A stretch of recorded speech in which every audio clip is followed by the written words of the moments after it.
Hello, today in lesson 2.7, we're going to talk about the addition of multi-digit numbers. So we're going to figure out how can a ballpark estimate help us check our addition? Then, how can we add multi-digit numbers by using the partial sums method or strategy? How can we add multi-digit numbers by using the column addition method or strategy? So first, let's talk about ballpark estimates. A ballpark is basically a vocabulary word for baseball, and it looks something like this. So when you make a ballpark estimate in mathematics, you want to think of a number that's inside the ballpark, not a number that's far, far, far away that's not going to help you. Think of a number that's inside the ballpark that'll help you out. So when we have two add-ins, let's look at some add-ins. Okay. So if we have the add-in 49, and we're adding that to, let's say, 72. So I can make a ballpark estimate to help me check my answer. Okay, so a ballpark estimate would be a number that's close to 49, that'd be easier to add, and can help me out. A ballpark estimate would be a number that's close to 72. That'd be a lot easier to add, like 70. A number that's close to 49 that's easier to add is 50. And we can add 50 and 70 real easily because we know that 5 plus 7 is 12, so 50 plus 70 is 120. So when I add these multi-digit numbers, my total should be almost 120. If my total is not close to 120, I probably made a mistake. So let's see. 9 plus 2 is 11, 1 10 plus 4 10s plus 7 10s is 12 10s. And you can see my exact total, 121, is really close to my ballpark estimate. So I know that this is probably right. So let's try making another one. Let's try with adding 3-digit numbers. So let's try 162. And let's try adding 233. Okay, so let's make a ballpark estimate. That'll be a number that's close to 162 and a number that's close to 233. That'll make addition easier and that we can check against. So what number is close to 162 that can help us out? And what number is close to 233 that can help us out? Take a second and think about that. What number would you use? So for 162, I'd use 160 because it's pretty close and it's way easier to add. What about for 233? What number would you use? I would use probably 235. You could use 230, but I think 235 is a little bit closer, but both will be okay. So now let's try adding this, and our ballpark total is 0 ones plus 5 ones, 5 ones, 6 10s plus 3 10s, 9 10s, 100 plus 200, 395. So when I add 162 and 233, my answer should be close to 395. Let's see. 2 plus 3 is 5, 6 plus 3 is 9, and 1 plus 2 is 3. This time they're the same, so I know, hey, this is probably correct. So using a ballpark estimate can help me check my answer. If they're close, it's probably correct. If they're far, far, far away, then I probably made some sort of mistake and I need to do it again. Okay. So now let's move on to question number 2. How can we add multi-digit numbers by using the partial sums method or strategy? So in this unit, we've been learning a lot about place value. So if you have a good understanding of place value, you can use the partial sums method to add. So let's look at some other numbers. Let's look at another multi-digit number, 229, and let's look at another multi-digit number, 356. Okay, so for the partial sum strategy, what you want to do is you want to break this into something that's a lot easier to add. So I can break this into all its place values like we did in expanded form, because 229 is the same as 200. It's the same as 20. And it's the same as 9. Okay, 356 is the same as 300 plus 50 plus 6. So now what I can do is I can add all the hundreds. 200 plus 300 equals 500. I can add the tens. 20 plus 50 equals 70. And I can add the ones. 9 plus 6 equals 15. Now I can add it all and get one final total.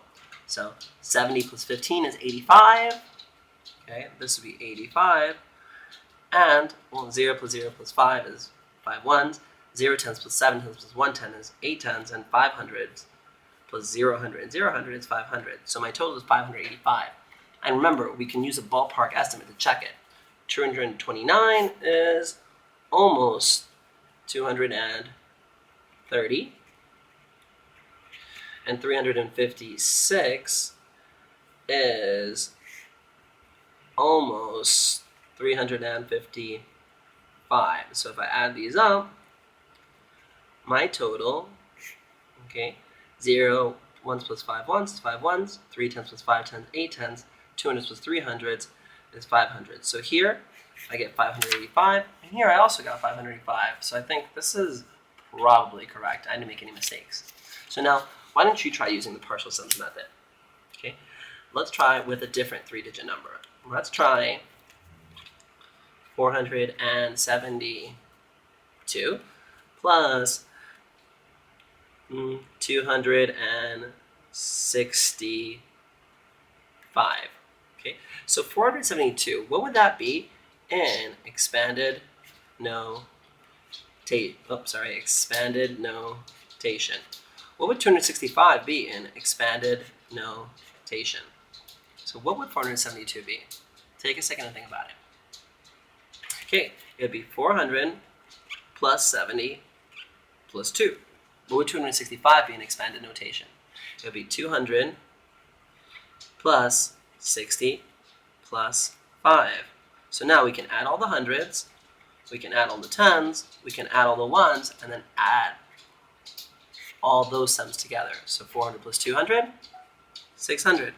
70 plus 60 is, well, 6 plus 6 is 12. 7 plus 6, 13. So 70 and 60, 130. 2 plus 5, 7. And let's add everything together. 0 ones and 0 ones and 7 ones, 7 ones. 0 tens and 3 tens, 3 tens. 600 and 100, 737. If I'm not sure if this is correct, what could I do? Use a ballpark estimate. Okay, 472 is almost the same as 470. And 265, well, that number is already really easy to add. I don't need to change it. So I can do 470 plus 265. 0 plus 5 is 5. 7 tens plus 6 tens is 13 tens. Or 103 tens, I can carry that 1 over here. 100 plus 400 is 500 plus 200 is 735. Is 735 almost the same as 737? They're almost the same, so I think this is correct. Okay, so that's how you use the partial sum strategy. Alright, finally, how can we add multi-digit numbers by using the column addition method or strategy? So the column addition method or strategy, it kind of looks like a strategy that people have been using for a long, long time. So for column addition, what you want to do is you can still add all your hundreds, add all your tens, add all your ones, and then you can regroup them if you can make a group of 10. So let's try with another multi-digit number. Let's try with 256, and let's try with 598. So what I can do is I can kind of just add all my hundreds, all my tens, and all my ones, and then if I have more than a group of 10, I'll regroup. Okay, so when I add all my ones, 6 plus 8, 6 plus 6 is 12, 6 plus 7, 13, 6 plus 8, 14. Well, I could definitely make a group of 10. I can regroup that. 5 plus 9, 5 plus 10 is 15, so 5 plus 9, 14 as well. 2 plus 5 is 7. So here I can regroup because it's more than 10. Here I can regroup because it's more than 10. Here I can't regroup because it's less than 10. So 14, well, that'll just be, I can make one more group of 10, and 4 ones. So one more group of 10 would be 15 tens. I still have 7 hundreds. Okay, now I can't regroup that because, well, it's not 10 or more, but this is 10 or more. So I can regroup this and make into 5 tens and make one more 100. So now I have 8 hundreds, 5 tens, and 4 ones, or 854 should be my total. If I'm not sure, I can use a ballpark estimate. 256 is really close to what number? 255. Okay, 598, well, that's really close to what number? 600. So I can add 255 plus 600, and if it's almost as much as 854, well, I know this is correct. So let's see, 600 plus 255, 0 tens plus 0 ones plus 5 ones, 5 ones, 0 tens and 5 tens, 5 tens, 600s and 200s, 800s. Is 855 almost 854? Yeah, so this is correct. Okay, now why don't you try using the column addition strategy? Okay, so let's try with a different multi-digit number. Let's try with 327, and let's try with, let's say, maybe 738. Okay, so remember, separate it into your 3 columns. Here's your hundreds column, your tens column, your ones column. So with the column addition strategy, you can add them in any order you want, but if you have 10 or more, you need to regroup. So what's 300 plus 700s? 10 hundreds. What's 2 tens plus 3 tens? 5 tens. What's 7 ones plus 8 ones? Well, 7 plus 7 is 14, so 7 plus 8, 15. Can we do any regrouping? What columns can we regroup? We can regroup the ones column, and we can regroup the hundreds column. So the ones column, that can turn into 5 ones and one more 10. So instead of 5 tens, we'll have 6 tens, and we'll only have 5 ones. Okay? So the 10 hundreds, what can we group that into? We can regroup that into 0 hundreds and 1,000. So our total is 1,065. How do we check it? We use a ballpark estimate. 327 is almost what number? 325. 738, well, that's almost what number? That's almost 740.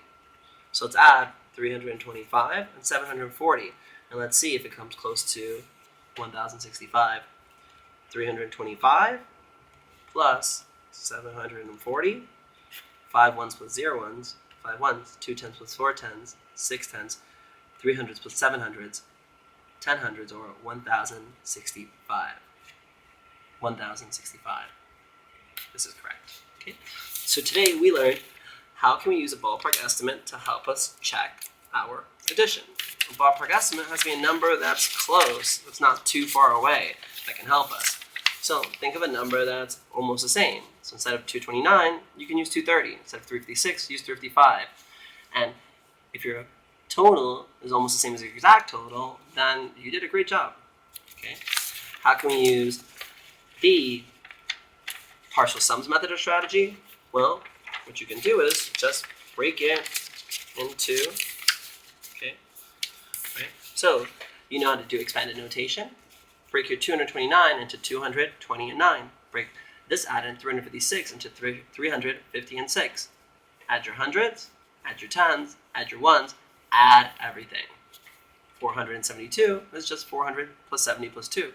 265 is 200 plus 60 plus 5. Add your hundreds, add your tens, add your ones, add everything. And the column addition method, well, just separate them into 3 different columns. You have your hundreds column, you have your tens column, and your ones column. Add any column you want, but if you have 10 or more, you need to regroup. If you have 10 or more, you need to regroup. Good luck and goodbye.